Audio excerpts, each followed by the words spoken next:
I'm Amy. They told me it's just a reunion. But then I found out my sister's $80,000 party was paid for, with my trust fund. Not a mistake, not a misunderstanding. A choice.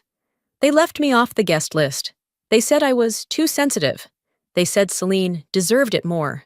But what hurt more than being left out was realizing I was never really in. You ever felt like the one holding a family together, only to find out they were cutting you loose the whole time? Because that's what happened to me. I was stirring a pot of risotto in my small Seattle kitchen when the text came through. My phone buzzed once on the counter. Just one buzz, like it didn't carry weight, like it wasn't going to gut me. Kaylin. Hey, just a heads up. Guest list is tight. Hope you understand. I read it 3 times. I was standing there with a wooden spoon in my hand, steam fogging up my glasses, and I felt the floor shift under me. My brother. My only brother. His welcome back party. I wasn't invited. At first, I thought maybe he was joking. Kaylin had a dry sense of humor, sure, but this felt cold, final. Not even a sorry, not even a next time. Just hope you understand. The kind of text you send to someone you don't expect to be hurt. I put the spoon down, turned off the stove. I stared at that message like it might morph into something else if I waited long enough. Maybe he'd follow up. Maybe this was a mistake. It wasn't. I opened our chat history, years of it. Me cheering him on through boot camp, me sending care packages, me staying up late on patchy FaceTime calls from overseas, while he cried quietly and told me he wasn't sure he could handle another month. And now I was just off the list. I tapped call before I could overthink it. Not to him, to Dad. He picked up on the second ring. Hey, kiddo, what's going on? Kaylin texted me, I said, voice tight. I'm not invited to the party? There was a pause. Not long, just enough to let me know he'd already rehearsed the answer. Oh, Amy, he sighed. Don't make this a thing, okay? It's just a reunion. Just a reunion. That phrase made something inside me curl. I'm his sister, I said. How does that not qualify for a guest spot? It's Celine's planning it, Dad replied, brushing me off like lint. She's been working hard, budget, space. You know how it goes. Celine's planning it, I repeated, and somehow I didn't make the cut. You know how tight things are. She had to prioritize. Prioritize what? I said, trying to stay calm. The guy I sent Amazon gift cards to when he couldn't afford snacks in Kuwait is suddenly too important to include me? You're being dramatic, he snapped. It's one weekend. It's not like anyone's dying. I felt heat rush to my cheeks. Number just a sibling being erased. That's all. Amy, he said sharply, like I was being unreasonable. Please don't turn this into one of your things. Kaylin just got back. Let's keep this positive. Yeah, I muttered. Positive for everyone but me. He didn't respond. I could hear him breathing on the line, heavy, frustrated, like I was the difficult one. I gotta go, he finally said. We're doing a final walkthrough at the venue. Click. I stood there, phone still against my ear, even though the call was dead. I could still hear him in my head, though. Don't make this a thing. It's just a reunion. That's when it hit me. This wasn't the first time. This wasn't new. I'd been overlooked before, forgotten birthdays, left out of photos. The default assumption that I'd be fine with whatever decisions they made. I was the one who stayed local while everyone else scattered. The one who took Dad to appointments when he had back surgery. The one who showed up with flowers for Mom on Mother's Day when no one else remembered. I even designed Kaylin's deployment banner from scratch, free of charge, and drove to get it printed the night before he left. But when it came time to welcome him home, I was excess baggage. I didn't cry. I didn't scream. I just sat down on the edge of my bed and stared at the wall, that numb silence spreading in my chest. Then, I did something I hadn't done in years. I opened my laptop, went to a travel site, and typed in one word. Escape. Flights out of Seattle popped up. Hawaii? Too humid? Miami, too crowded. Then I saw it. Colorado, Breckenridge, snow-covered cabins, mountains like watercolor paintings, fireplaces crackling in silence. I didn't even blink. I booked it. First-class flight, slopeside cabin, ski lessons, all of it. If I wasn't good enough to be on the guest list, then I was damn sure going to be somewhere better. I closed the laptop, feeling the tightness in my chest loosen just a bit. I didn't need their stage. I'd build my own. I opened the flight booking page, but it wasn't just about skipping a party anymore. It was about reclaiming something I hadn't realized I'd let them chip away at for years. My worth. By the time I went to bed that night, the reservation was confirmed and my suitcase was halfway packed.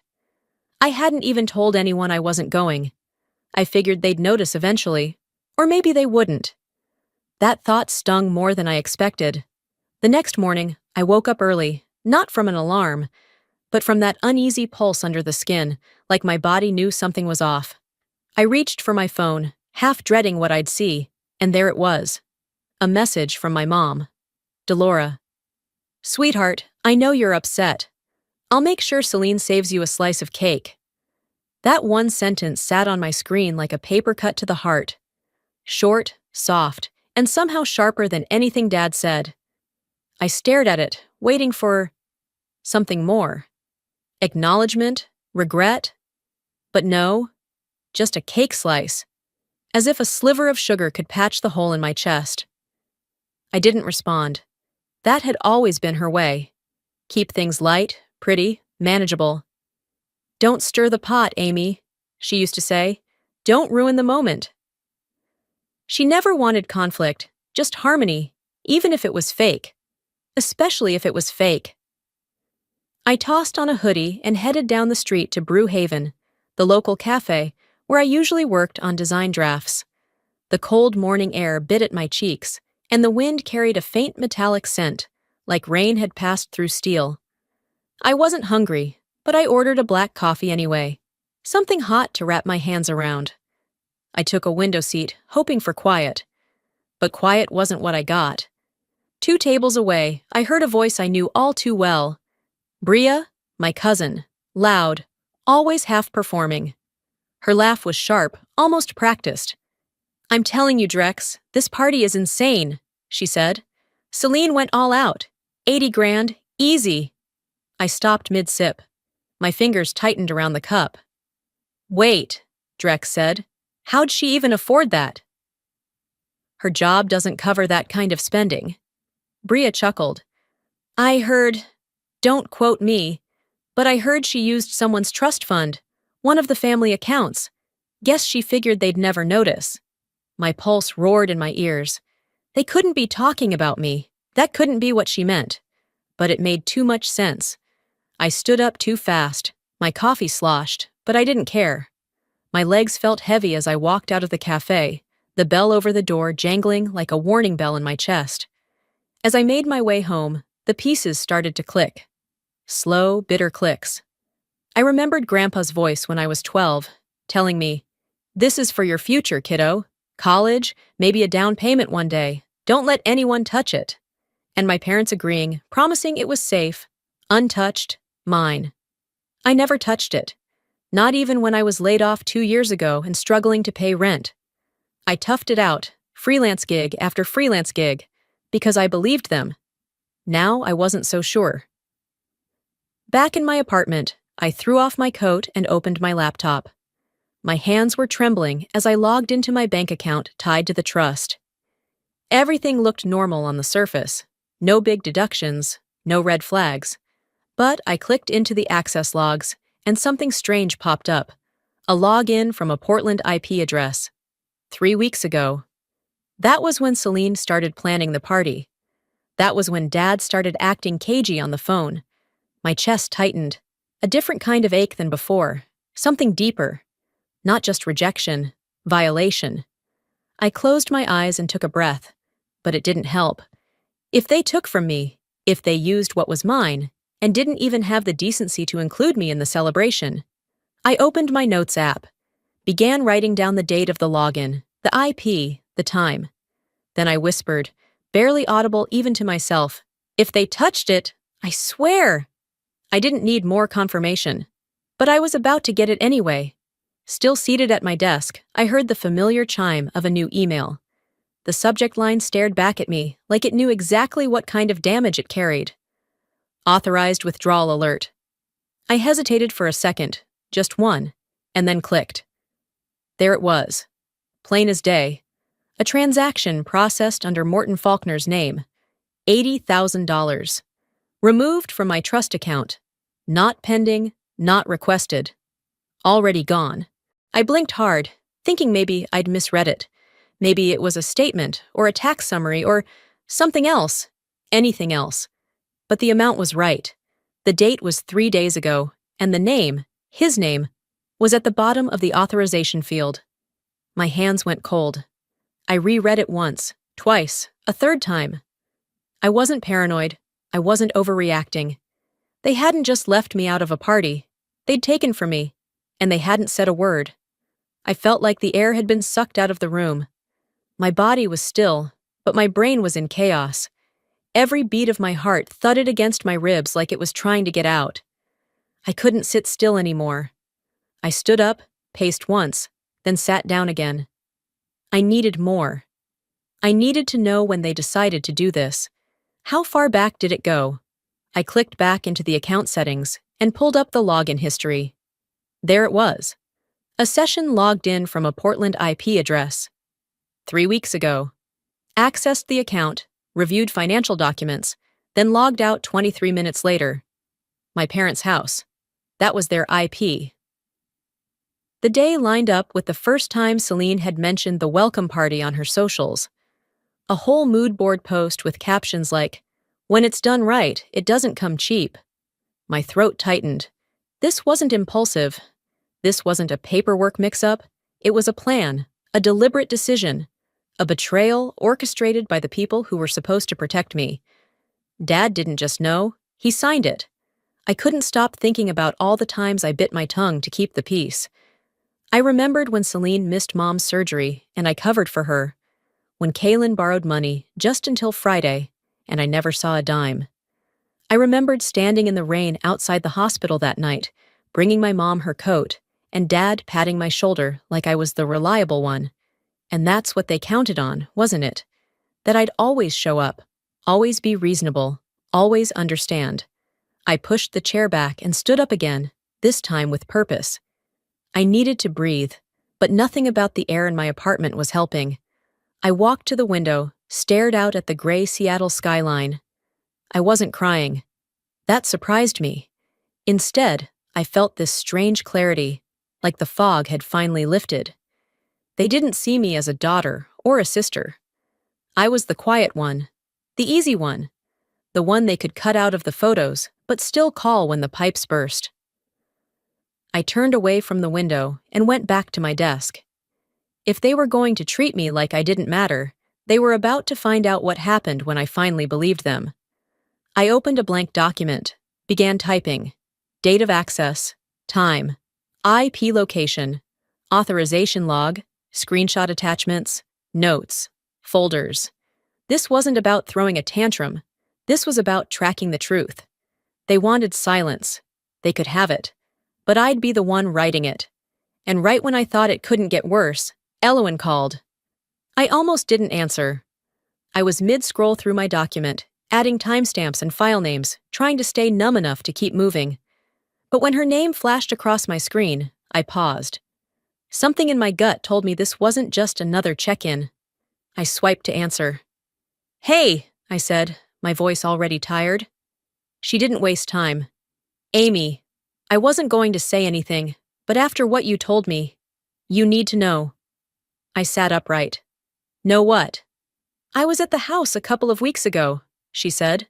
"Dad was in the kitchen, talking to Celine and Mom. I don't think they realized I was around the corner." She paused.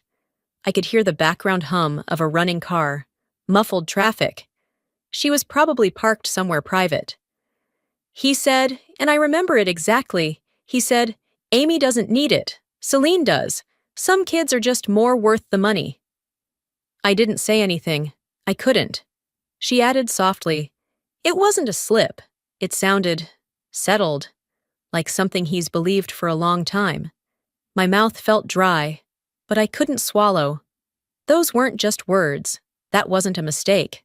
That was a worldview, and I'd been orbiting it my entire life, hoping one day I'd earn a closer seat. He meant it, I finally whispered.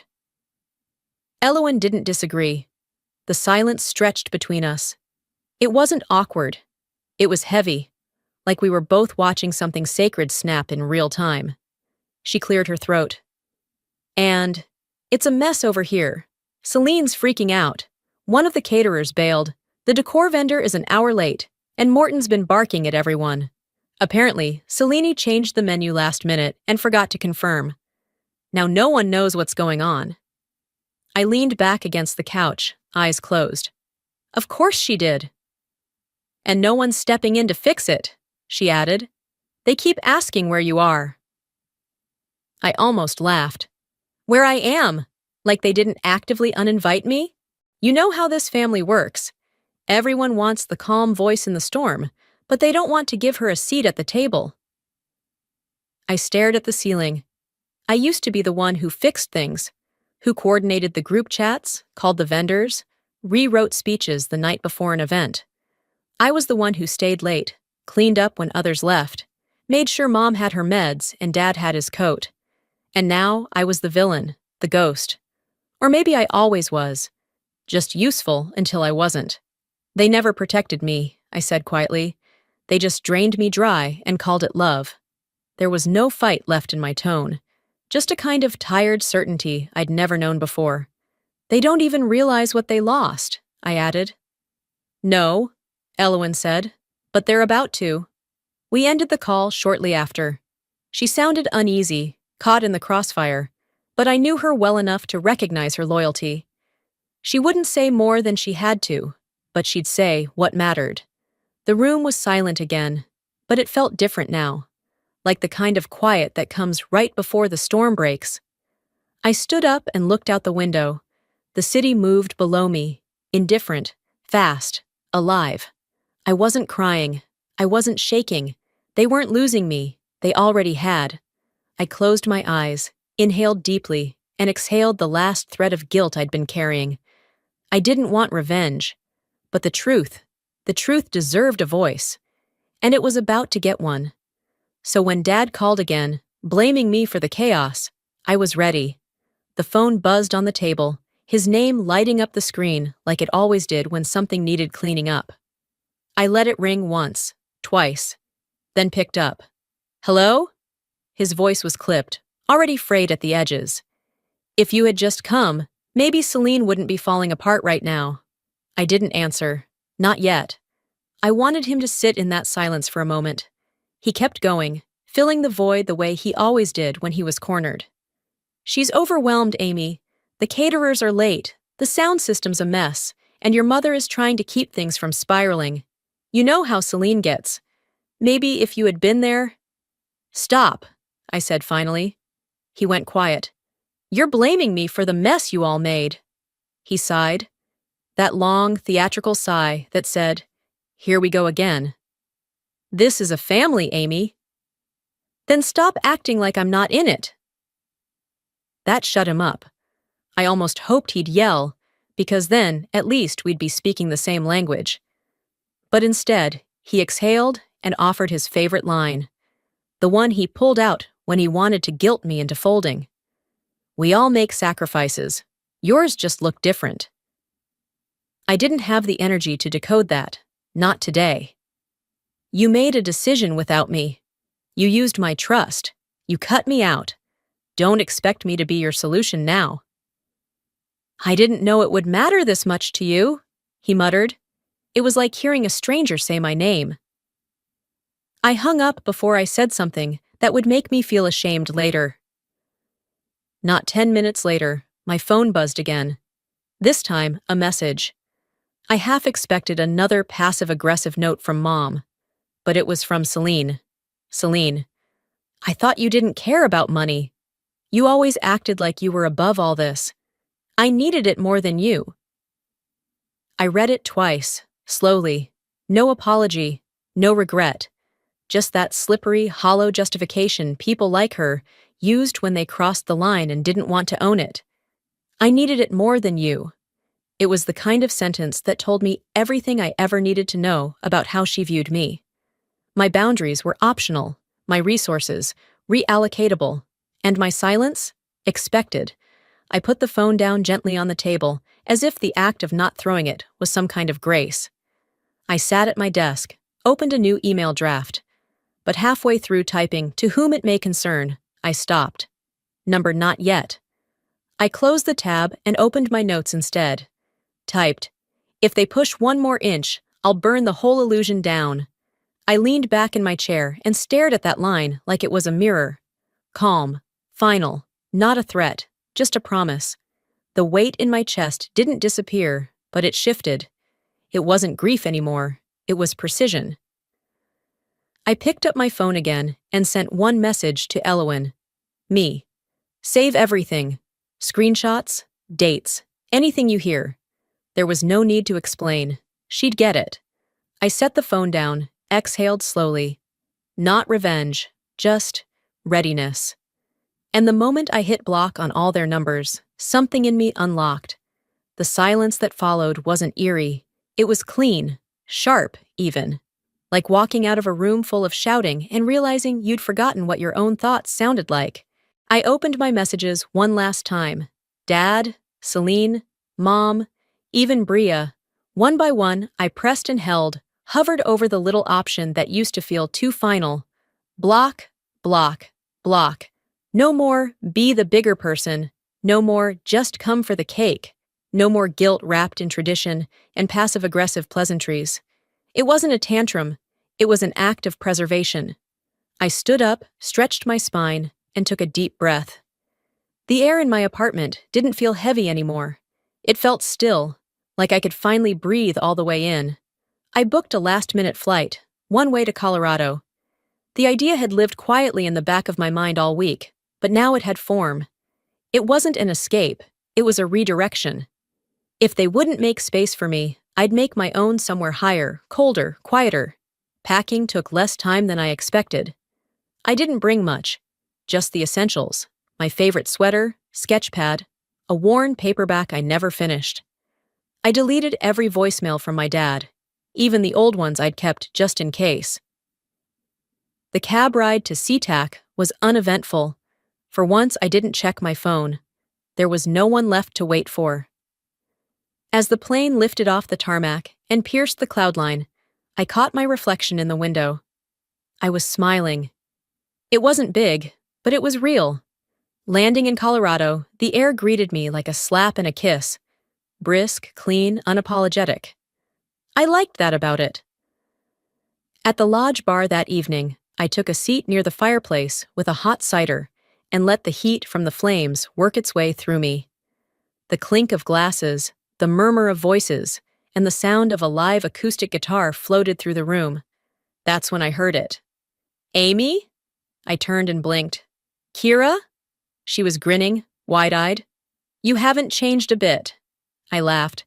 "You're a liar, but I'll take it." We hugged like no time had passed, and suddenly the years between college and now felt paper-thin. We caught up over a second drink. Kira was still in design, freelance now, working remotely out of Denver. She talked fast and laughed easily, and being around her felt like sliding into an old hoodie I forgot I still owned. "You always had this grounding energy," she said, nudging her glass toward me. "People leaned on you." "Yeah," I said quietly, "and I let them." She gave me a look. "Too much." I shrugged. "I thought it made me valuable." "You were always valuable, even when you weren't being their emotional first responder." She raised her glass again. "To not doing that anymore." We clinked. Later that night, wrapped in flannel and curled under a thick duvet, I lay in bed watching snow fall beyond the big window. The fireplace crackled softly in the corner, and my fingers curled around a mug of peppermint tea. I didn't feel heavy. I didn't feel guilt. I felt whole. Then Bria posted, and all hell broke loose. I woke up to my phone buzzing like a fire alarm, screen flooded with DMs. People I hadn't spoken to in years suddenly flooding my inbox. Are you okay? Heard you were dealing with something? Your mom said you've been going through a rough patch. Rough patch? I sat up slowly, blinking against the morning light filtering through the mountain window, heart already pounding. And then I saw it. Bria's post. No name, no direct tags. Just a smug caption attached to a group photo from the party. Some people let jealousy poison their own bloodlines. Let them choke on the silence they created. Another cousin shared the post with a comment. So sad when family lashes out just to be noticed. Hope they get the help they need. A third, a friend of Celine's I think, retweeted it with a blunt take. Not everyone deserves a seat at the table, especially not the ones who set it on fire. They were talking about me. They didn't even bother to hide it. I wasn't surprised, but I was done pretending to be shocked. I opened my screenshots folder, clicked New Album, named it Receipts. One by one, I saved everything, every caption, every comment. I forwarded it all to Elowen. Me. Save this. We might need it. Then I opened Instagram, took a breath, and posted a photo from my cabin window, the mountains stretching wide and unapologetic under a silver sky. The caption was simple: peace isn't given. Sometimes you earn it by walking away from people who'd rather ruin you than apologize. No tags, no names, but anyone who needed to see it would know. The post started picking up likes within minutes. Old co-workers commented, "You've always carried yourself with grace." A college classmate wrote, "Some people can't handle accountability, so they weaponize stories." Even Uncle Mike chimed in, "Truth has a funny way of climbing out, huh? Proud of you, kid." I didn't feel triumphant. I felt accurate. It wasn't about revenge. It was about reclaiming the narrative they tried to twist. They painted me as bitter, unstable, selfish, because it was easier than facing what they'd done. But now, the silence they depended on, I'd set it on fire. That afternoon, I was sipping tea in the lodge lounge when Elowen texted again. Elowen, Mom just messaged me. Celine's spiraling. Dad's furious. They're saying you ruined the party. I stared at the message for a long second. Me. They're about to find out what ruined really looks like. So I wrote the email that would end the silence and hit send. It wasn't dramatic. No fire in the fingertips. No music swelling in the background. Just a quiet click and the sound of my own breath, steady and calm for the first time in days. The message was addressed to the Trust's legal counsel, with every extended family member CC'd. A full list, no cherry-picking. Subject: unauthorized withdrawal from personal trust. Request for legal review. The body was short, sharp, surgical. On date, an $80,000 withdrawal was executed from my designated trust fund, originally created by my grandfather for my future use. This transaction was authorized under Morton Faulkner's name without my consent. Access logs from my banking portal confirm the account was viewed and modified from an IP address located at Morton and Delora Faulkner's residence in Portland, Oregon. I'm submitting this documentation for investigation. This is no longer a family matter. It is a legal one. Attached were the screenshots, every login, every timestamp, every digital fingerprint. No threats, no insults, just the truth, finally laid bare for everyone to see. And when I hit send, my hands didn't shake. I leaned back and let the silence fill the space between who I used to be and who I was finally becoming. 15 minutes later, my phone lit up like wildfire. Calls from numbers I recognized, calls I didn't. I didn't answer any of them. Then came a text from Elowen. Elowen, they're scrambling. I think Bria just left the party early. Celine's crying in the guest suite. Morton keeps saying you made this personal. Mom's sobbing about family destruction. It's chaos. I could picture it. Streamers half hanging, cold hors d'oeuvres sweating on glass trays. Faces twisted in panic, not guilt. They were more outraged about being exposed than about what they'd done. Good. I put my phone down and walked out to the cabin patio, wrapped in a thick shawl as snowflakes drifted lazily around me. Then came the email reply from the trust advisor. Amy, thank you for your documentation. We are taking this seriously and will initiate a formal review process. Please do not respond to further personal inquiries regarding this issue. We'll handle it. It was so simple, so clean. It cut through months, years of gaslighting and guilt like glass through paper. I whispered, they're finally going to be held accountable. Then I opened Instagram again and posted my final message.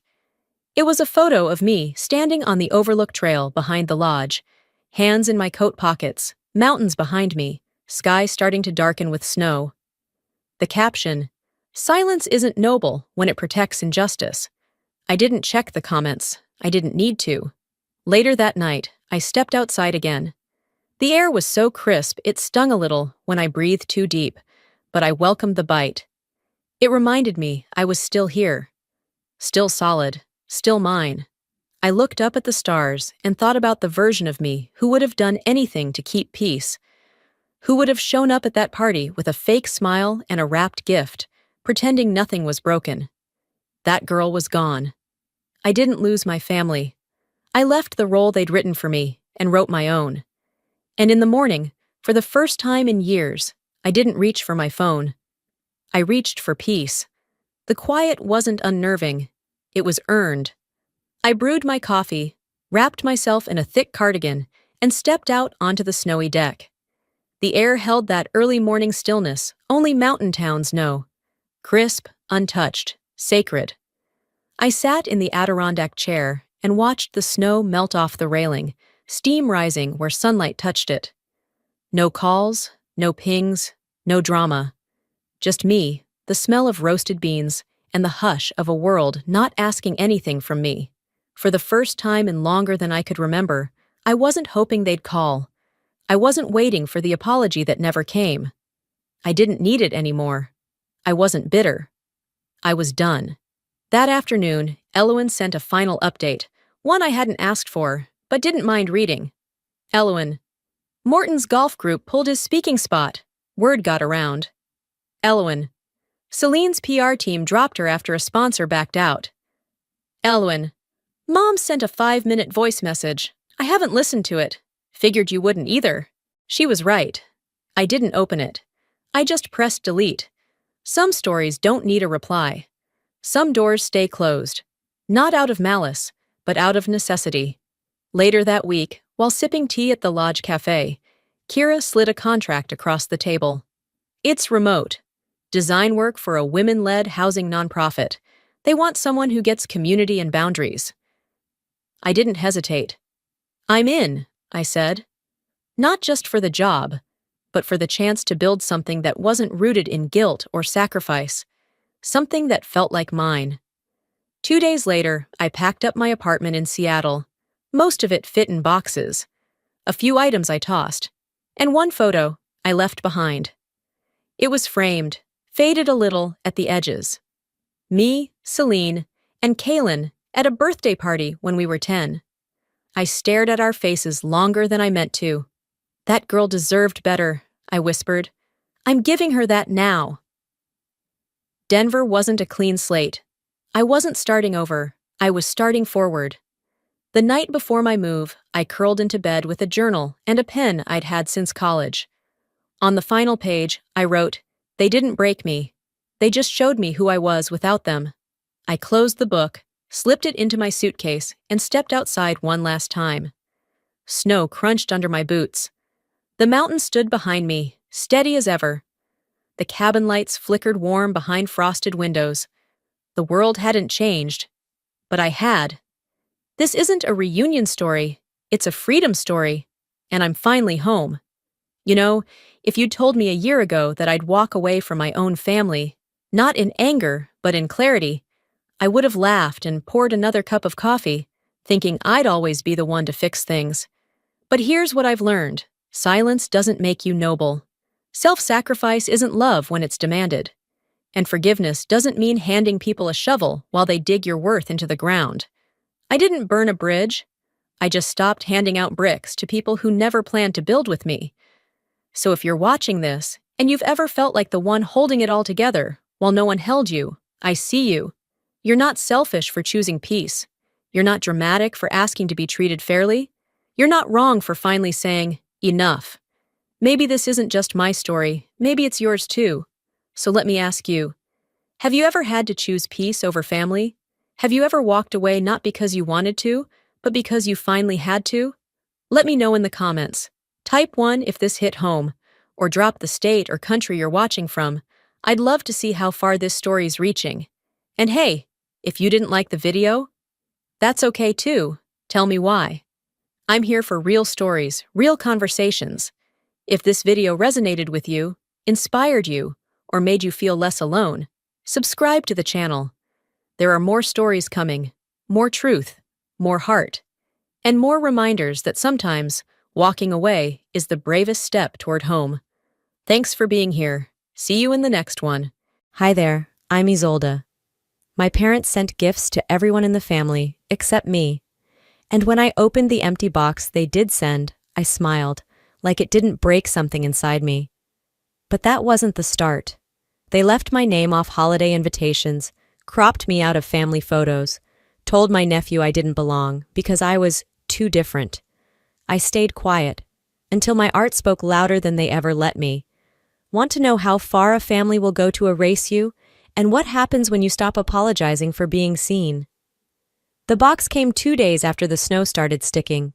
It had that familiar beige tape from my mother's home business, the same script she used to label jam jars and handmade wreaths. For a second, I thought, maybe this year was different. I set it on the counter, wiped the snow from my boots, and opened it slowly. Empty. Not just no gift. Nothing.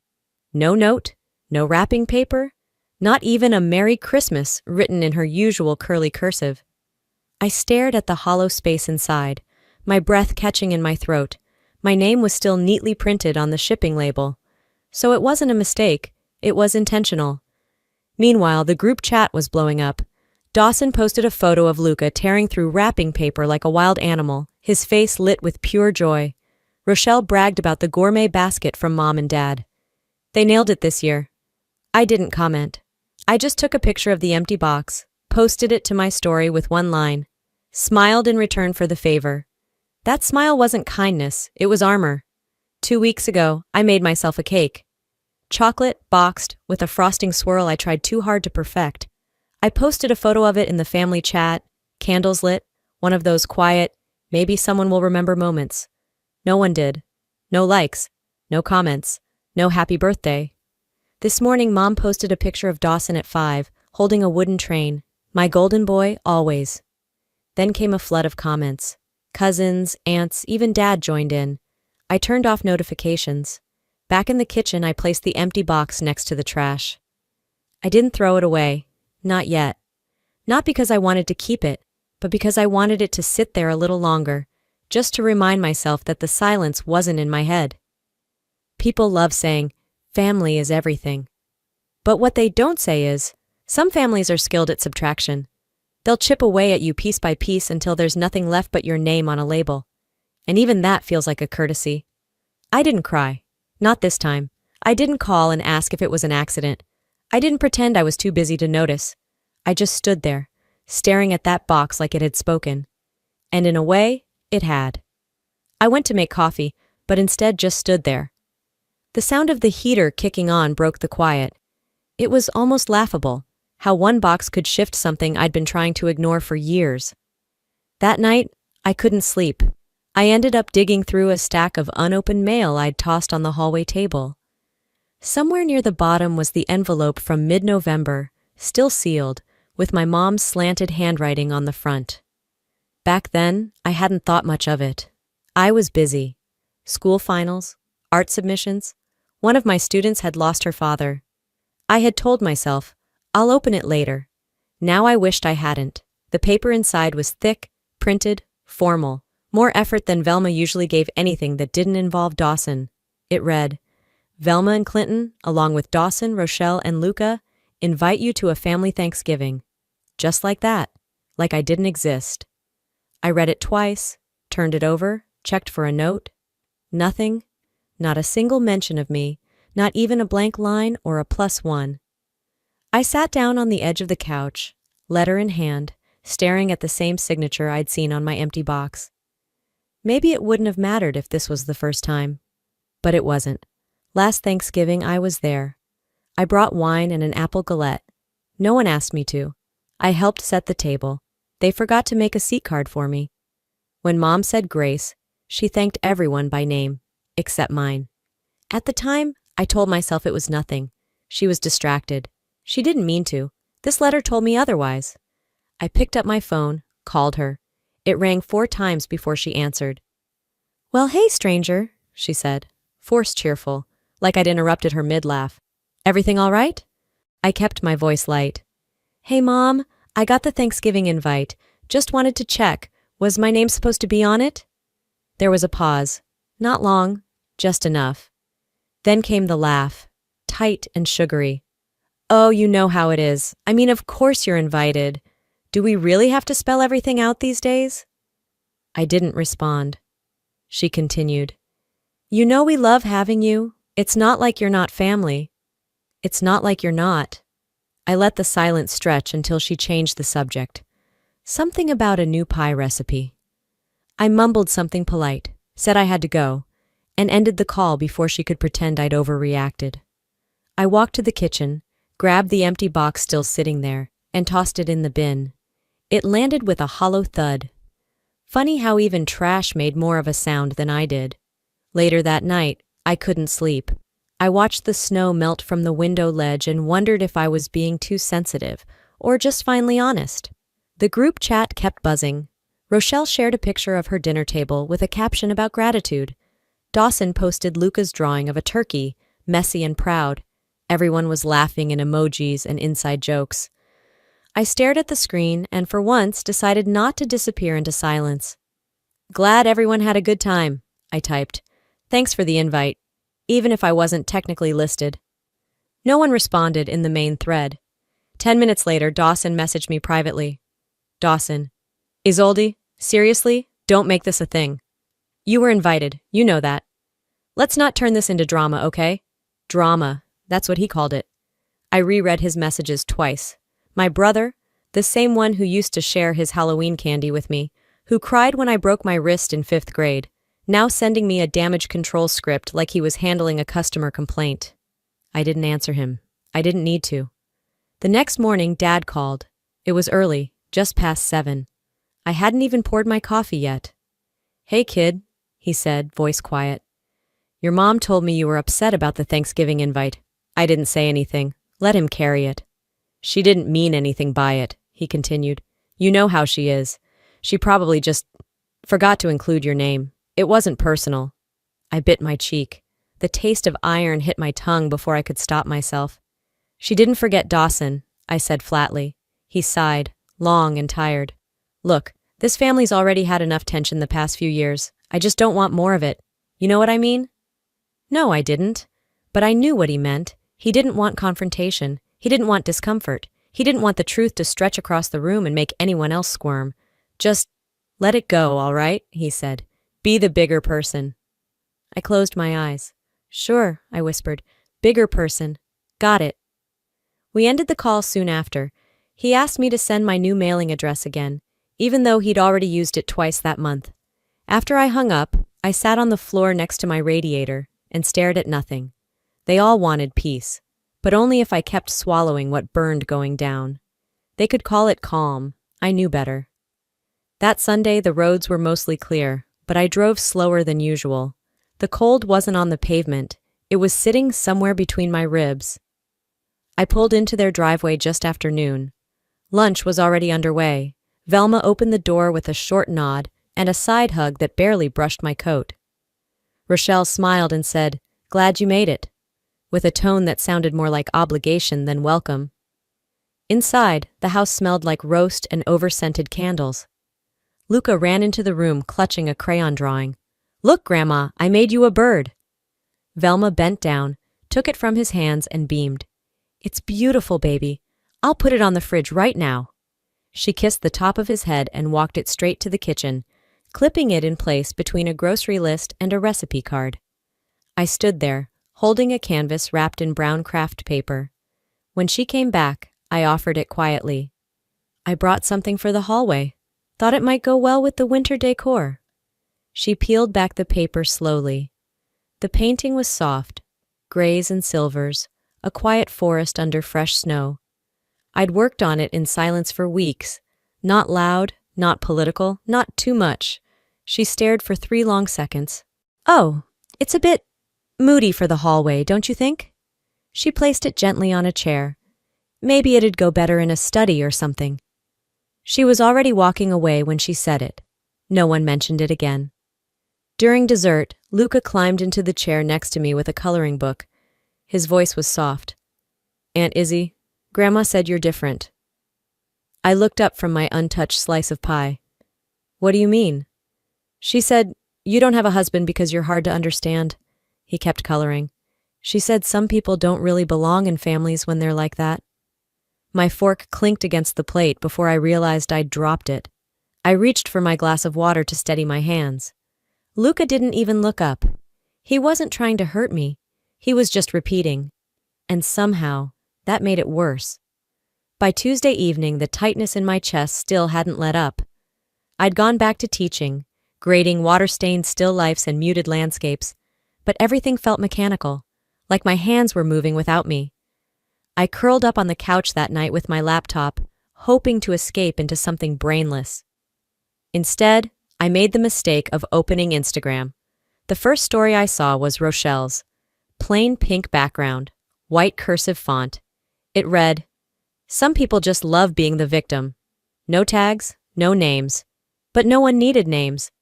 The next slide was Luca's drawing, his little bird sketch, captioned, "Art that actually brightens the room." My stomach dropped, not because it was clever, but because it was calculated. I stared at it for a long moment before tapping into her messages. Me. "Was that supposed to be about me?" The reply came quick. "Rochelle, if the shoe fits, you've always made everything about you. We're tired." There it was. Not even masked, just venom in lowercase. I held the phone in my palm, heartbeat sinking to the screen's light. Then I typed back slowly, every word deliberate. "Me. Next time you say my name, say it directly. Because if this keeps going, I won't stay quiet anymore. And I won't be polite."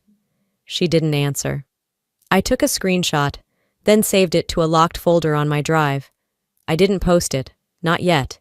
That message wasn't for public consumption. It was a line. Drawn clearly. Finally. I wasn't going to pretend to misunderstand her anymore. I wasn't going to make it easy for them to wound me in silence and call it love. They wanted peace on their terms. But peace doesn't come with cruelty buried beneath politeness. So I sharpened my voice. Not for shouting, but for clarity. The next morning I woke early, too early for a Saturday, with something buzzing under my skin. I didn't open my emails. I didn't check the group chat.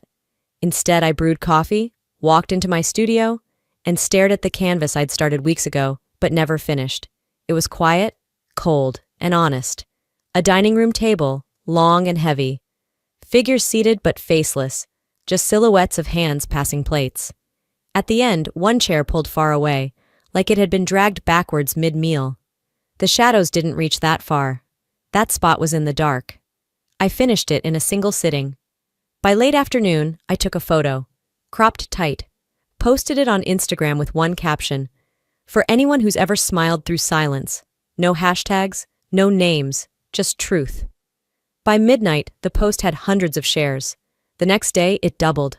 Someone with a large following, an advocate for trauma recovery, reposted it, writing, "This one hit me in the chest." Comments poured in. "This feels like my Christmas is growing up. My mother always saved the worst seat for me too. I've never seen something explain it this well." I didn't respond to any of them. I just watched. Then quietly, Rochelle's name started showing up in the comments. Only not in praise. People asked questions. Is this based on real family dynamics? Wait, isn't her sister the one who posted this? Someone tagged Rochelle's business page. By Tuesday, her online store had paused its updates. I checked out of curiosity and saw several posts had their comments turned off. One story was deleted entirely. Then came the group chat messages. Dawson dropped a vague, "Let's be kind this week" post, Rochelle posted a quote about grace and growth, always the fallback for people caught out. Later that night, a private message from Rochelle. Take it down. This is affecting my work. I read it. I didn't type anything back. Instead, I went back into my studio, pulled out another blank canvas, and started a new piece. A woman, back to the viewer, standing in front of a wall made of shattered mirrors. Each one reflected something different. None of them looked like her. This one would speak for itself, too. They wanted silence. But now, the silence had a face, and it wasn't mine.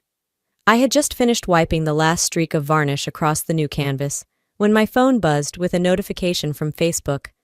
I wasn't tagged, of course not, but I recognized the caption instantly. So thankful for this beautiful family. Red heart emoji, no mention of names, just the photo. I clicked. It was taken in Velma's living room. Holiday decor perfectly curated, matching outfits in burgundy and navy, candles flickering in the background. Dawson, Rochelle, Luca, Clinton, even 2 cousins I hadn't seen in years, but not me. At first I thought maybe I hadn't been there that day.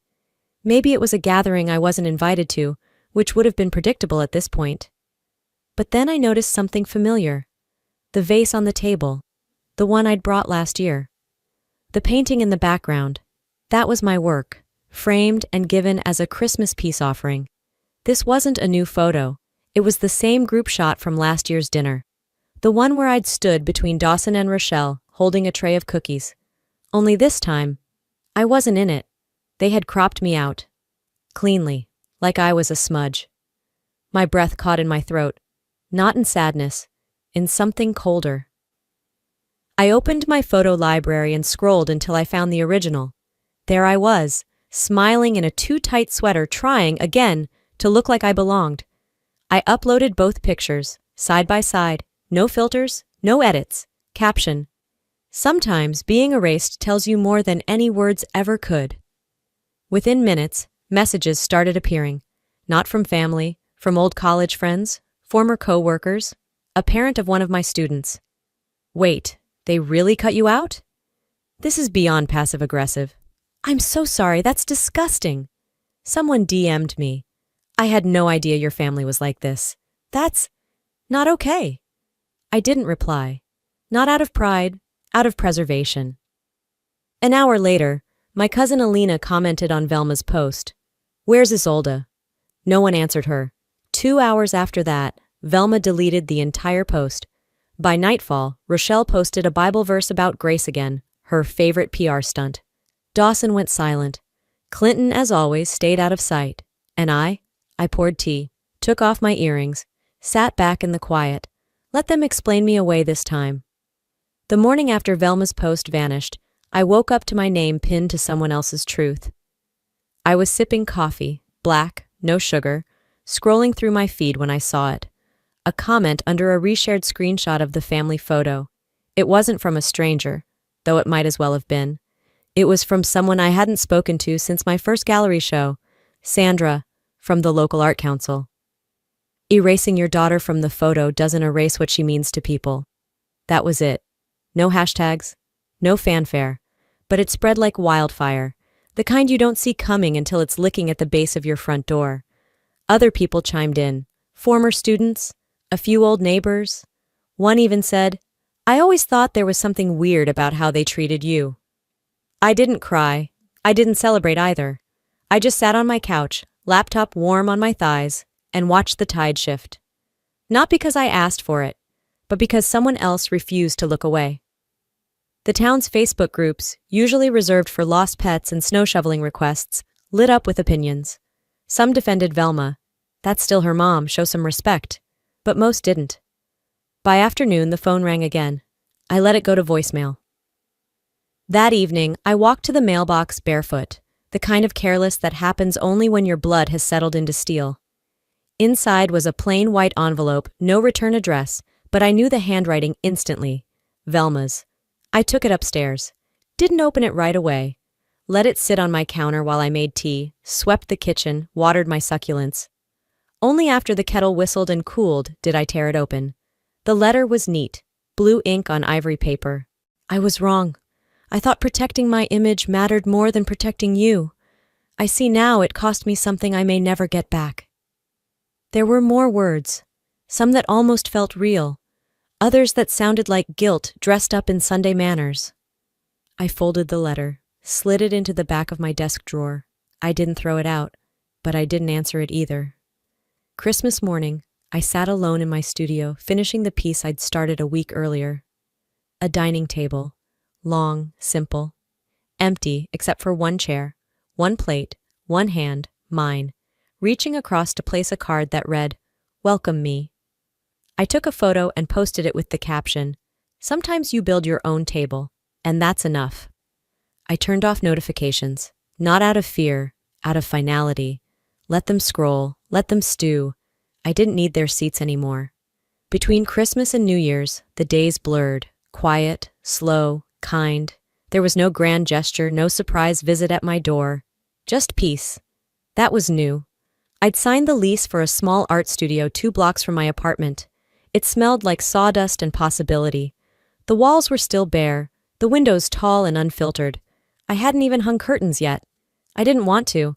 I was preparing materials for my first workshop, set to start after the new year. 20 students had signed up, more than I expected. Some familiar names, some I didn't recognize. Then, one email caught my eye. Subject, Luca. "He's been asking to learn from you. No pressure. Just thought you should know. Rochelle." That was all. No apology, no follow-up. I didn't respond. I didn't have to. On the back wall of the studio, I'd already hung a version of the painting that changed everything. The dinner table with the empty chair. But in this one, I'd painted that chair in soft gold, and above it, added a small sign. For those who tried, and those still learning how. The day of the first class, I arrived early, organized the brushes, laid out name tags. At exactly 10:03, Luca walked in, holding a sketchbook against his chest like it was a secret. He didn't say much, just nodded at me, then found a seat near the window. 15 minutes into warm-ups, he raised his hand. "Can I show you something?" he asked. I nodded. He flipped his notebook around. A table, not like mine. This one had 5 chairs, each one labeled Mom, Dad, Luca, Grandma, Aunt Isolde. There wasn't a dramatic moment. No swelling music, no long hug, just that drawing, and his small crooked smile. I smiled back. Not to perform, not to prove anything, but because it was mine. Later that evening, I returned home, brewed tea, and sat by the window with my feet tucked under me. I didn't open the drawer with Velma's letter, but I didn't dread it being there either. Some closures don't need noise, just breath. And as the year turned over, I thought about the gifts. They sent them to everyone but me. So I built something that didn't come in boxes or wrapping, something unshakable. This was the favor I smiled for. I used to think family meant unconditional love, that no matter how flawed it was still home. But I've learned something else. Sometimes, home isn't a place you're invited into. It's something you build, brick by brick, when no one else saves you a seat. They gave gifts to everyone but me, and in return, I gave myself something far better: self-worth. If you've ever felt invisible in your own story, if you've ever sat through holidays pretending nothing stung, I want you to hear this. You don't have to keep showing up for people who keep leaving you out. You are not too much. You are not hard to love. You are not wrong for wanting peace that doesn't cost your dignity. Some of us were born into families. Others, we create our own, through truth, through art, through boundaries. Now I'm curious. Have you ever felt erased or excluded by people who were supposed to love you the most? If so, what helped you reclaim your place in your own life? Drop a comment below. Let me know if this story spoke to you. If it did, type 1, or tell me where you're watching from. And hey, if it didn't hit home for you, tell me why. I'd still love to hear your story. And if you believe stories like this deserve a place in the world, don't forget to subscribe.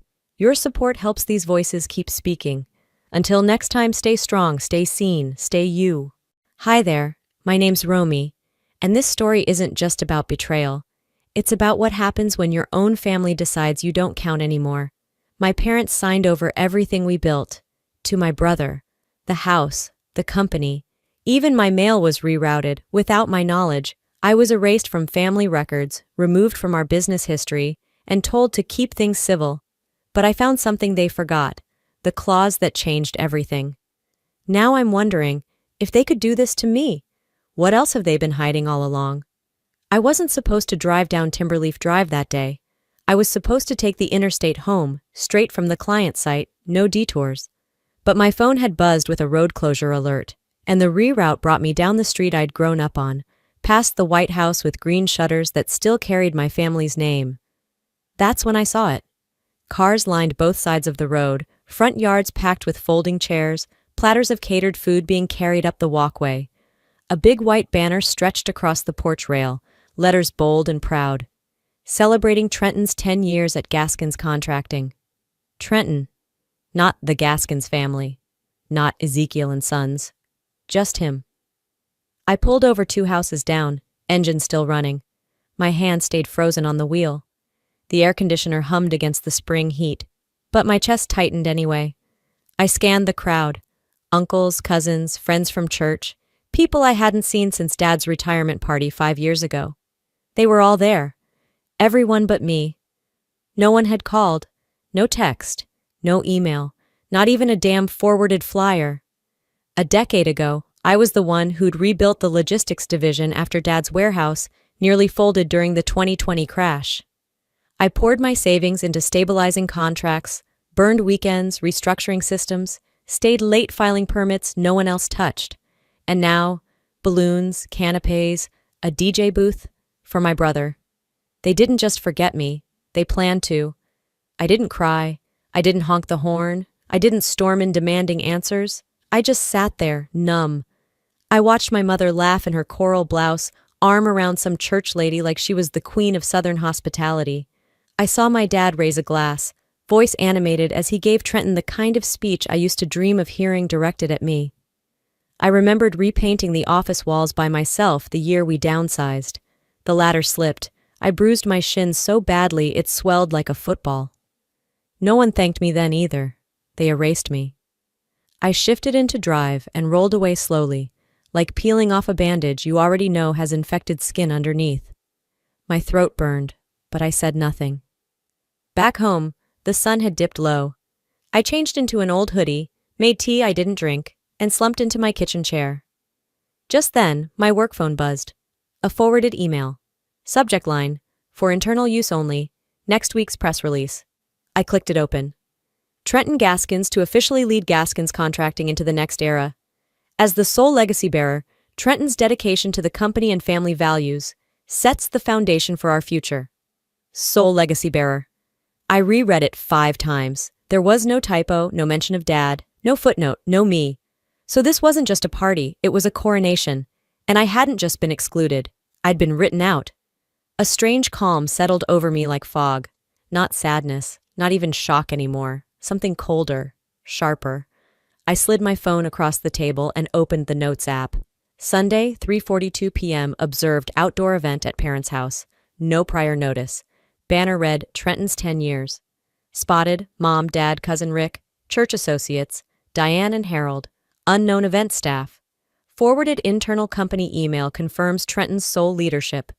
I typed fast, mechanical, like I was logging evidence. They erased me like I was a typo. I whispered the sentence aloud just to hear it echo. It didn't sound angry. It sounded like fact. That night, I didn't sleep. I didn't even try. I lay in bed, staring at the ceiling fan spin slow circles above me. Somewhere between the 3rd and 4th hour, I remembered how Mom once told me, "Sweet girls don't make noise. We handle things quietly." I used to believe that made me strong. But now I saw the truth in plain daylight. Quiet girls get replaced. And the worst part? No one in that house had the decency to pretend otherwise. By the time sunlight crept into my apartment the next morning, I was already dressed. I hadn't slept, just waited. The email sat burned into my mind, every word of it. Sole legacy bearer. I couldn't unsee it. I made coffee I didn't finish and headed down the stairs toward my mailbox, even though I already knew what I'd find. Empty. Again. No bills, no bank statements, no IRS documents, not even junk mail. For weeks, I'd chalked it up to a fluke. Maybe deliveries were slow, or someone had misfiled a route. But this, after the party, after the email, this felt different. I drove straight to the USPS branch office a few blocks away, the same one I'd updated my address at last year when I moved from Garland. It was early enough that the line was short. The clerk behind the glass was a woman about my age, polite smile, badge reading Daria. I slid my ID under the divider and asked if she could check whether any mail had been redirected or held. She typed for a minute, then stopped. Her eyes narrowed slightly as she scanned the screen. It looks like there was a digital change of address form submitted for you a few weeks back. My stomach tensed. Submitted by me? No, she said, tapping something. It was digitally signed, redirecting all your mail to a residential address in Knoxville. I blinked. That's my parents' house. Her voice dropped a note. Name on the request is Trenton Gaskins. The room fell away for a second. And you're saying this form was accepted? She nodded gently. Yes, and the time for formal dispute has passed. I'm sorry. Of course it has. I stepped outside, the air suddenly too thick. I pulled out my phone and opened the USPS app. I couldn't log in. My credentials had been changed. Every attempt just led to access denied, account information not found. Back in my car, I stared straight ahead. This wasn't a coincidence. My mail hadn't been lost. It had been stolen, redirected by someone who didn't want me to see what was coming. The drive home was a blur of honking and red lights I barely registered. I tossed my keys on the counter, opened my laptop, and logged into the joint account I'd once shared with the company to help cover payroll during the lean years. The screen blinked. No account found under these credentials. I tried again, slower this time, same result. Then I noticed it, on the bottom corner of the page. Access privileges modified 4 weeks ago. Modified by request of T. Gaskins. So while I was busy finalizing vendor contracts across 3 states, my brother had been wiping me off the books. Paper by paper, login by login. I checked my inbox. No alerts, no notice, no warnings. Because they'd gone to the wrong address. To his address.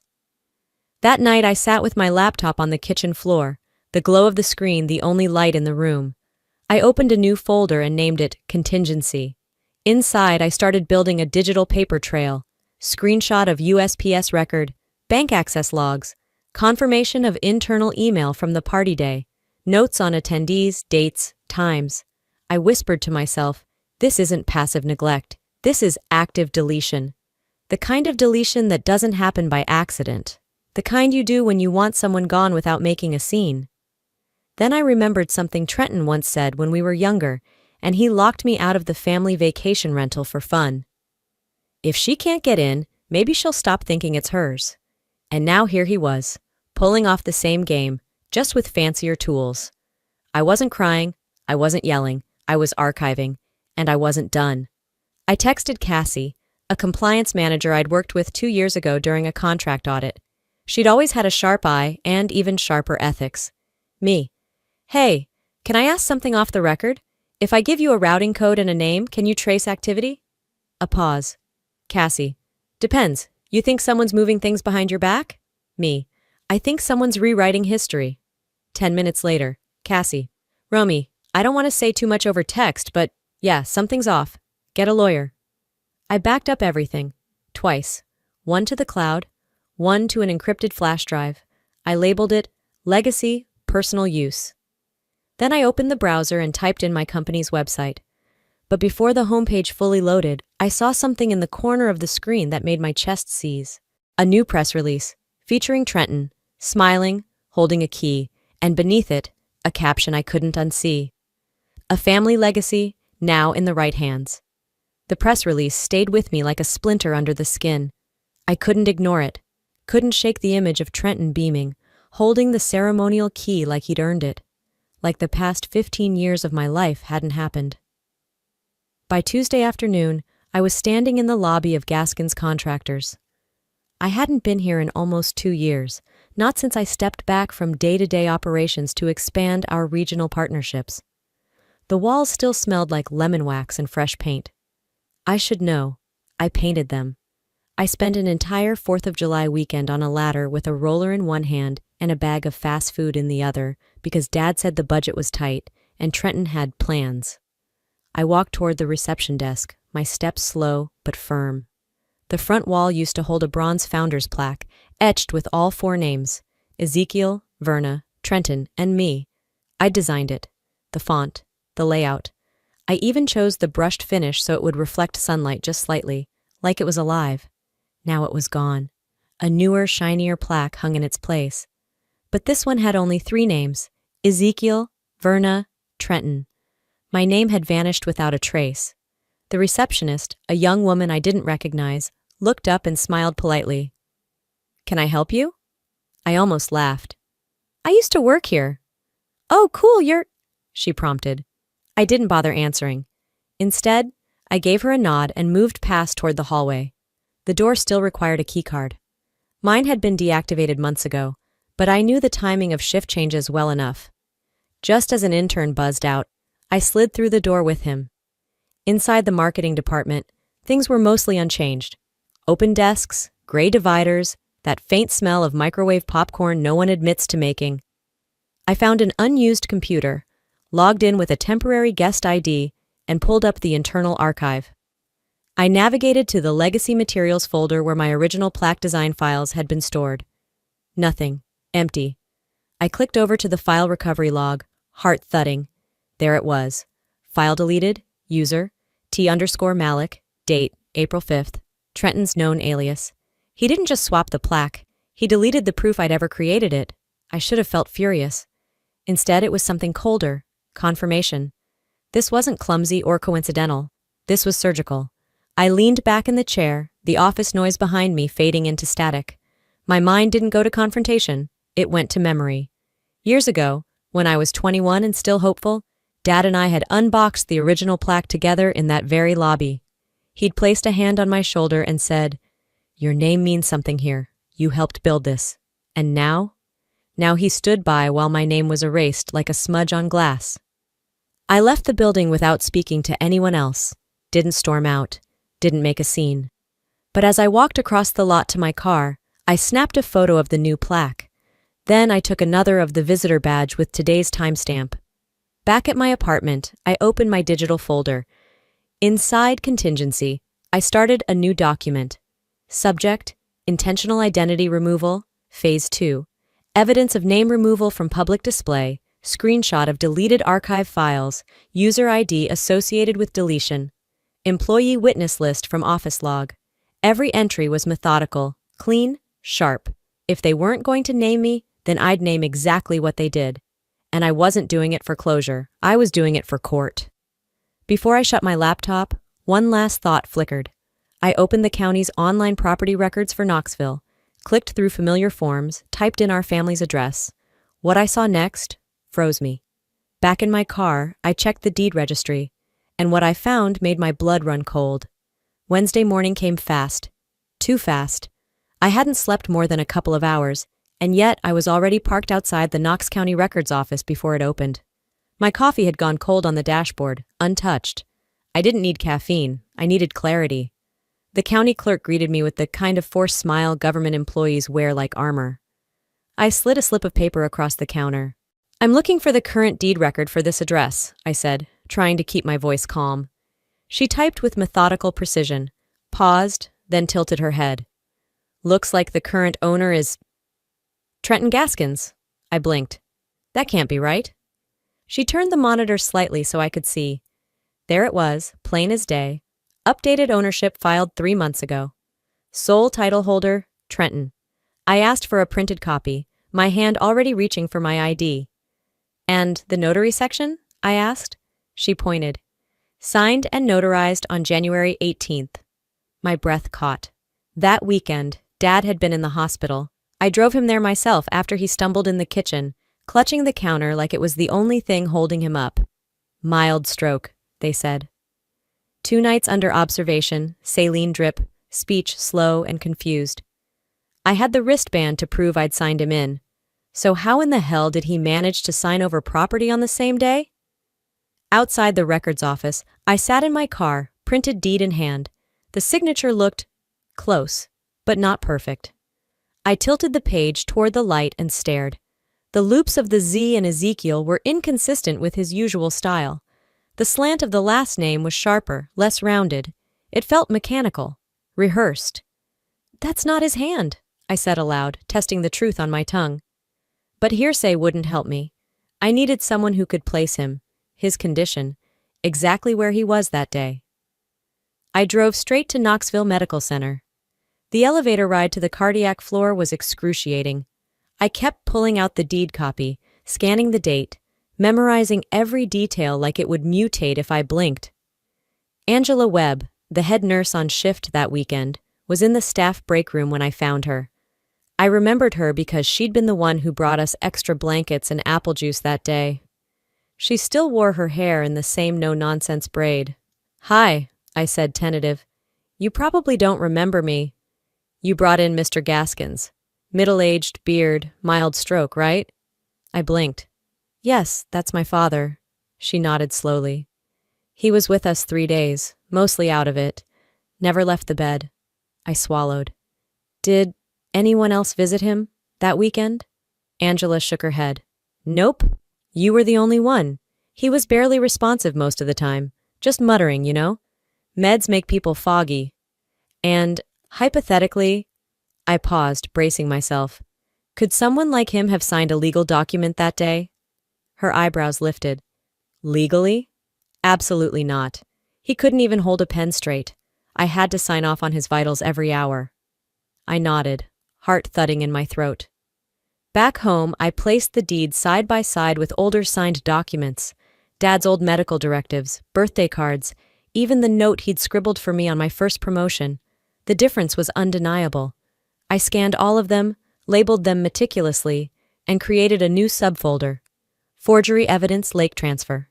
Then I opened a blank document and titled it Affidavit of Timeline Discrepancy, January 18th. I began typing like I was drawing a weapon. Subject incapacitated at Knoxville Medical Center. Signature on deed registered same day. No witness access during timeline. Prior handwriting samples contradict deed signature. This wasn't just a family betrayal anymore. This was legal manipulation. This was fraud, and it was time to call it by its name. The attic at my grandfather's house always smelled like dry wood, old insulation, and something vaguely floral, maybe from the cedar trunk he kept his military jackets in. I hadn't been up there in over a decade, not since before the arguments started, not since before everything fractured. But that morning, something pulled me up the creaky stairs, past the smell of dust and memory. I didn't know exactly what I was searching for. I only knew that the deeper I dug, the more undeniable their intentions became, and that somewhere, buried under boxes and time, was something they forgot to erase. I moved aside stacks of yellowing newspapers and opened every storage bin with purpose. 30 minutes in, under a rusted toolbox and a high school yearbook, I found a blue velvet folder, sealed with a gold clasp. It looked pristine, like it had been protected deliberately. Inside, a single sheet of paper made my breath catch. Addendum to the Gaskins Family Trust, executed and notarized. I read the clause 3 times to be sure I wasn't hallucinating. No asset within the Gaskins Trust shall be transferred, sold, or reassigned in part or in full without the written consent of Romy Elaine Gaskins until her 35th birthday. My hands trembled, not from fear, but recognition. This clause didn't just exist, it was binding, and it made every shady transaction over the last 2 years legally vulnerable. Tucked behind the document was a small USB drive. I rushed back downstairs, plugged it into my laptop, and held my breath. A grainy audio file began to play. "Romy, if you're hearing this, then the storm hit." It was him, my grandfather, Jack Gaskins. His voice, slow but strong, crackled through the speakers. "I knew it might come to this. That's why I put the clause in, not to divide, but to shield you. You were always the quiet one. You watched, took notes, read people better than they read themselves. And I worried, because people underestimate quiet girls. They don't see the fire till it's on their doorstep." I covered my mouth. It felt like he was in the room. "I couldn't trust your father to stay neutral, and I feared Trenton. Well, You know how he gets when he thinks he's owed something. That clause was never about favoritism. It was about fairness. It was about giving you the veto they'd never see coming. He paused. I didn't give you the title, Romy. I gave you the power. Click. The recording ended. And for the first time since the day of that party, I felt taller than the weight pressing down on me. This wasn't about being cut out anymore. This was about being put in, intentionally, legally, permanently. I printed 3 copies of the trust and notarized clause. One went into a fireproof box, the second into a new cloud folder I named Legacy Armor. I saved the audio as both MP3 and .wav in case they tried to discredit format metadata. I whispered into the silence. You gave me the pen before they even started writing me out. They thought they'd buried me under politeness and passive aggression, but they missed one thing. Buried things don't vanish. They get unearthed. By early afternoon, I had created a folder on my desktop. Asset freeze, pre-35 clause activation inside. I dropped the scanned trust clause, the audio transcript, notarization logs, and a side-by-side comparison of every financial move Trenton made since January. Every document was labeled with clean file names and backed up to 3 locations. I stared at the blinking cursor on a new draft email. The recipient, Norel Glass, a corporate attorney I hadn't spoken to since I left the logistics firm in Dallas 3 years ago.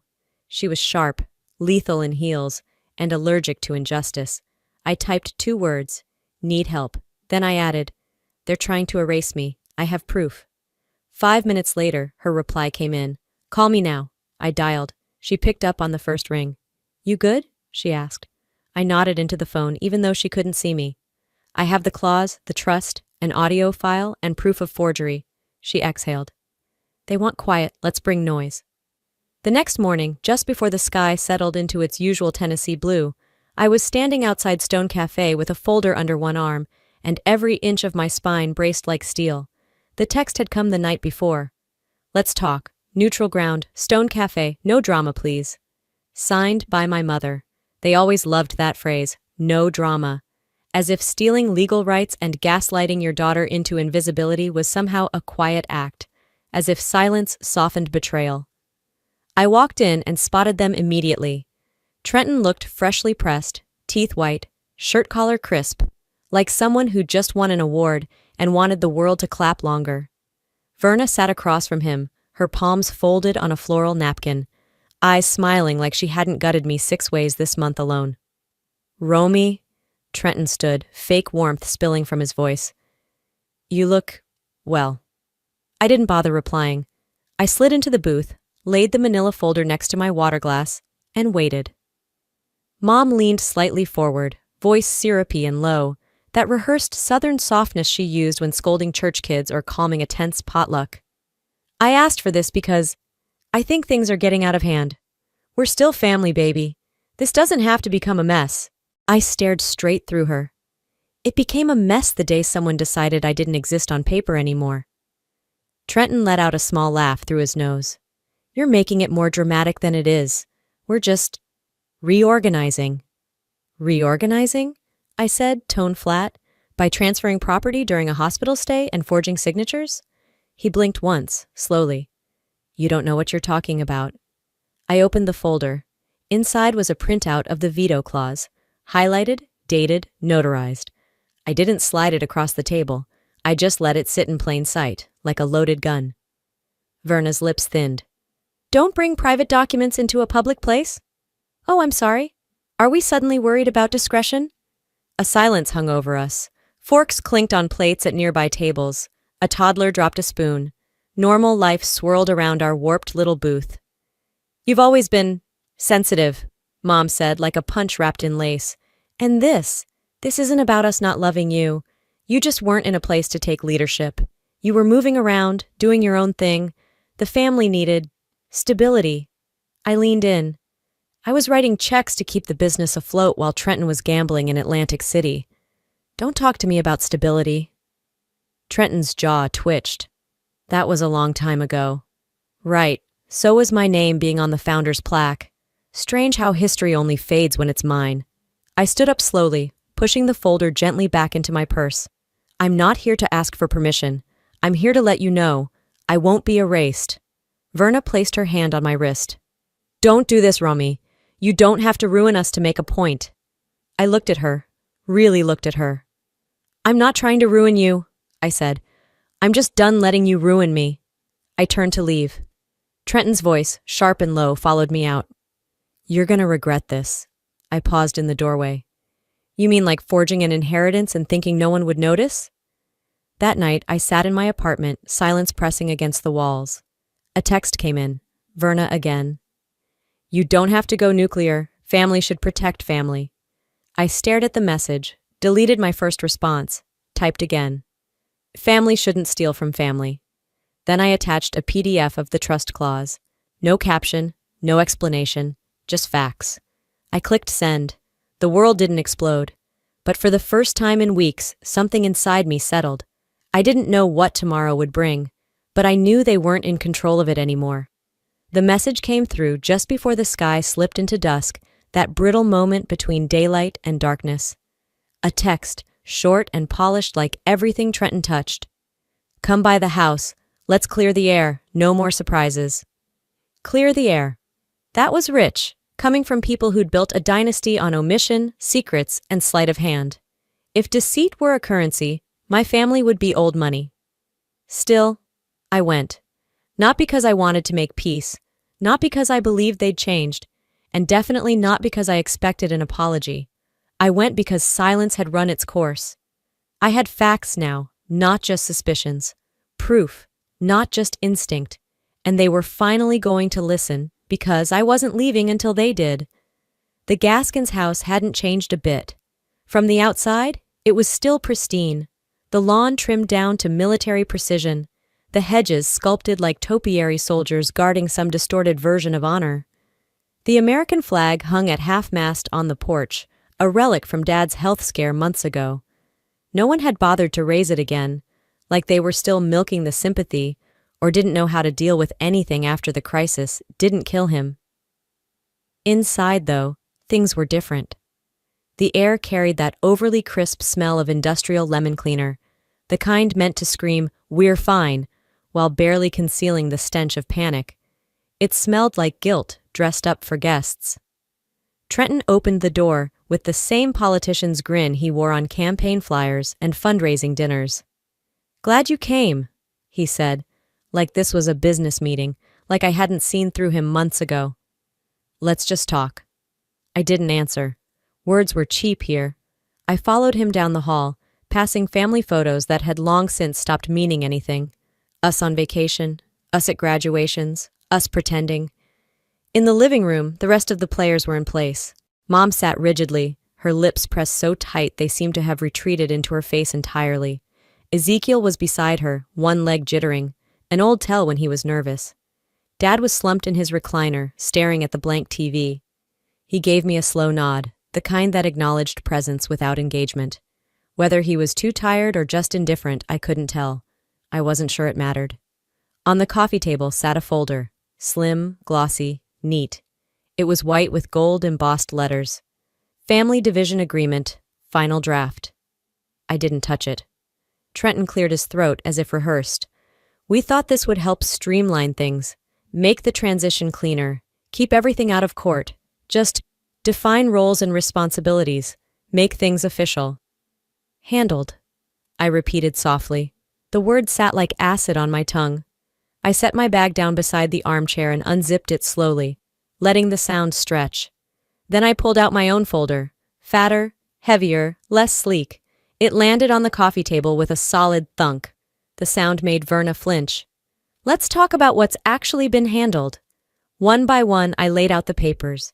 The original notarized trust, with key clauses highlighted in angry yellow, especially the one requiring all siblings' consent before property transfers.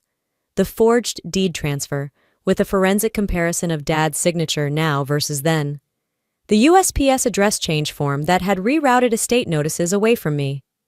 A time-stamped access log from the family's primary bank account, showing exactly when I'd been locked out. And finally, the email. The one Charla had sent to Trenton, blind copying their lawyer, not realizing I was still on the CC list from months ago. Everything's in motion, Just don't let her catch wind of the first draft.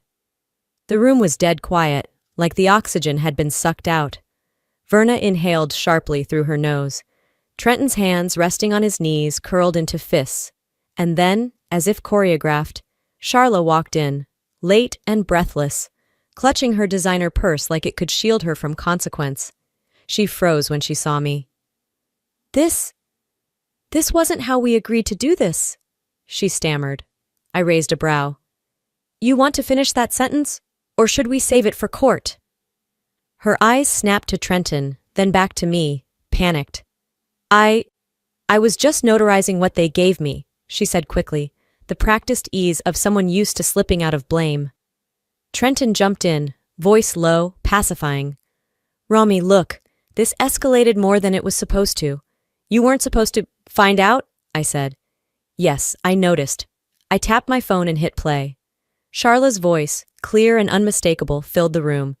Just don't let her see the old draft. She can't challenge it if she doesn't know it exists.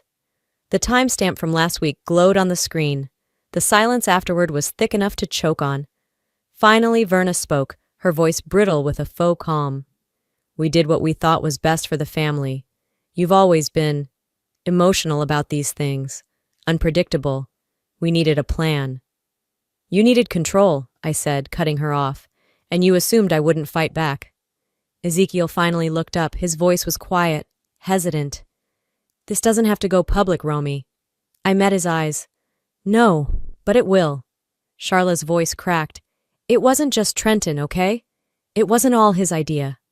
I turned to her, expression flat. Perfect.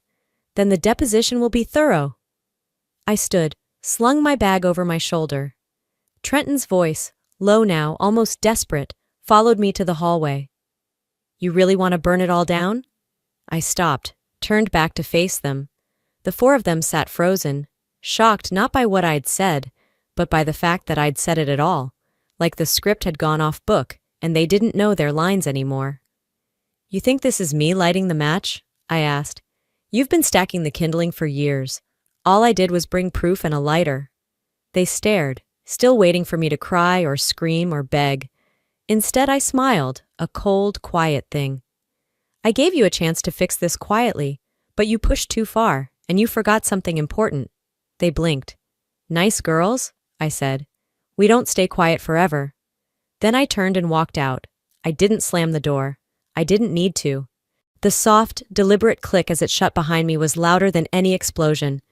It was the sound of something ending, and something bigger beginning. By the time Monday morning arrived, I was already dressed, seated, and staring at the courthouse doors before the clock struck 8. Knoxville hadn't even warmed up for the day yet.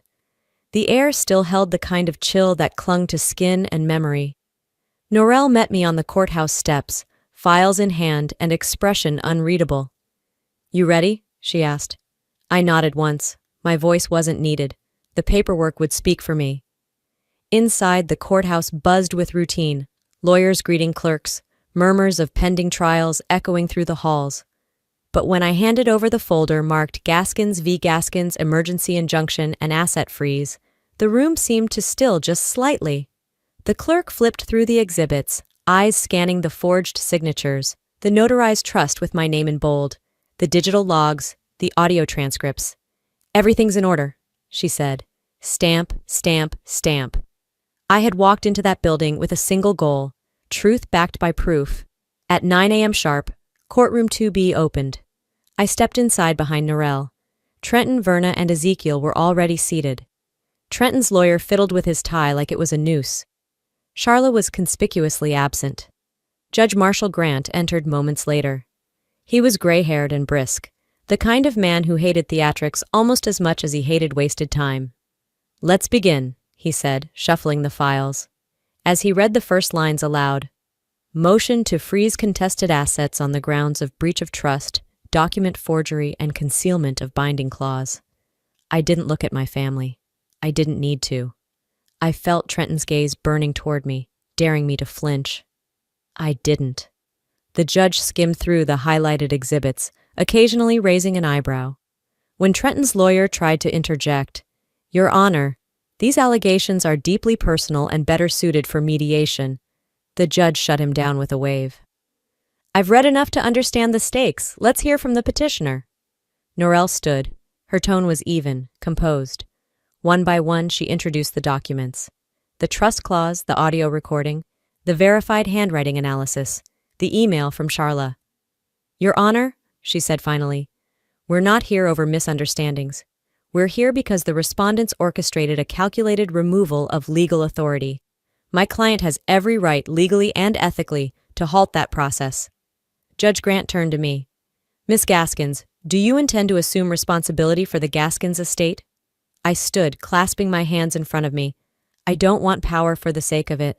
But I won't let what was meant to protect me be twisted to erase me. I'm not here to punish them. I'm here to correct what they tried to bury. There was no response. Just quiet. The real kind. Not the silent treatment, not tension. Truth-filled quiet. 10 minutes later, the gavel dropped. Motion granted. All asset transfers made after the date of the trust clause activation are hereby frozen, pending full review. Court will reconvene in 30 days for formal disposition. That was it, but the fallout had just begun. By noon, word spread. Local news picked up the story. A financial blog leaked court documents. Investors, apparently less tolerant of scandal than siblings, pulled their funding from Gaskins Contracting within hours. Trenton stormed out of the building, flanked by his lawyer, his jaw clenched so tight it could have cracked glass. Verna didn't speak. She didn't look at me either, just held onto Ezekiel's arm and walked as if she were trying to disappear into the sidewalk. I didn't follow them. Outside, reporters shouted my name. Miss Gaskins, are you taking over the company? Will you be pressing charges? Is this a family dispute or corporate sabotage? I didn't answer. I kept walking, my heels striking the concrete like punctuation. That afternoon, I returned to the only place that hadn't tried to forget me, his study. The scent of cedar and old books lingered like he'd just stepped out.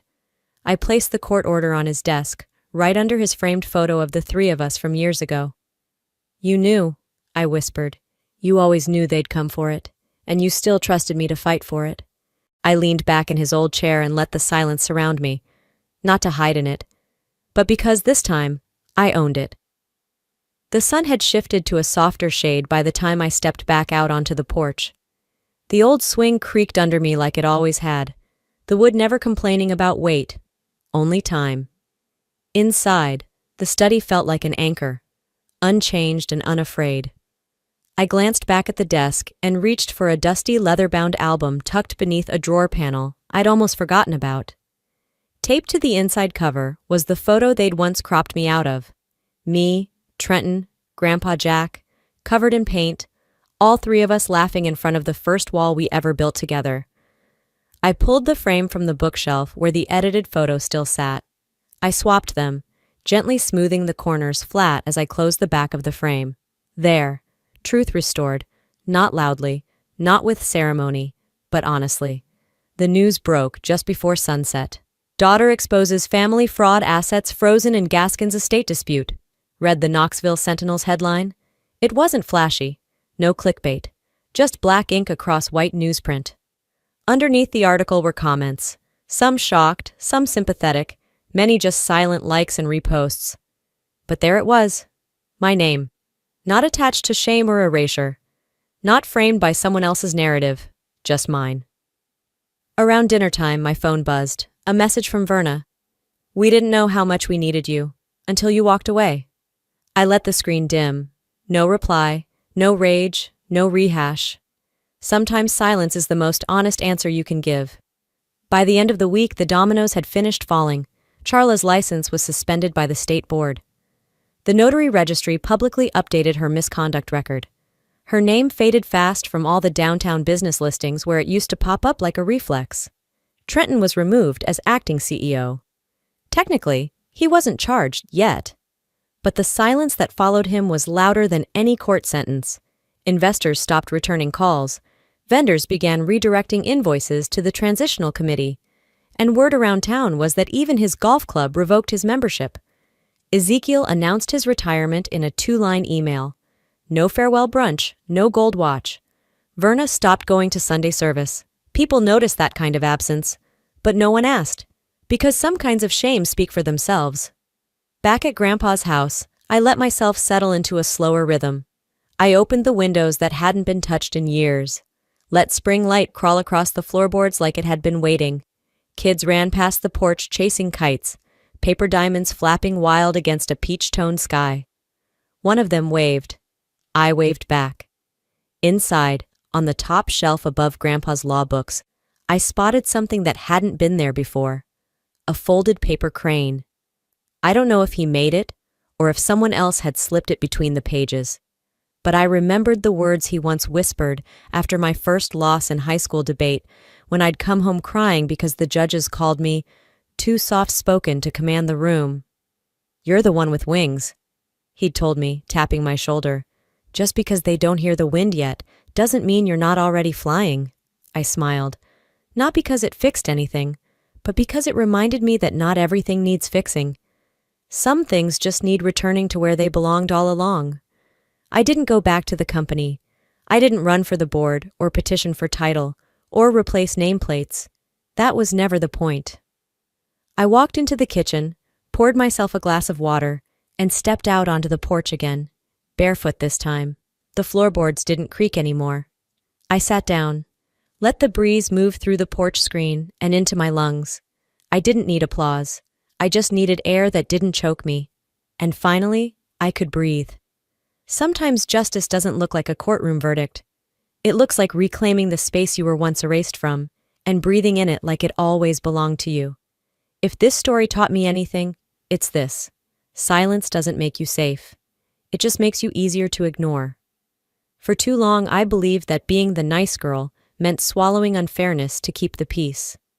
But peace built on erasure isn't peace, it's compliance dressed in politeness.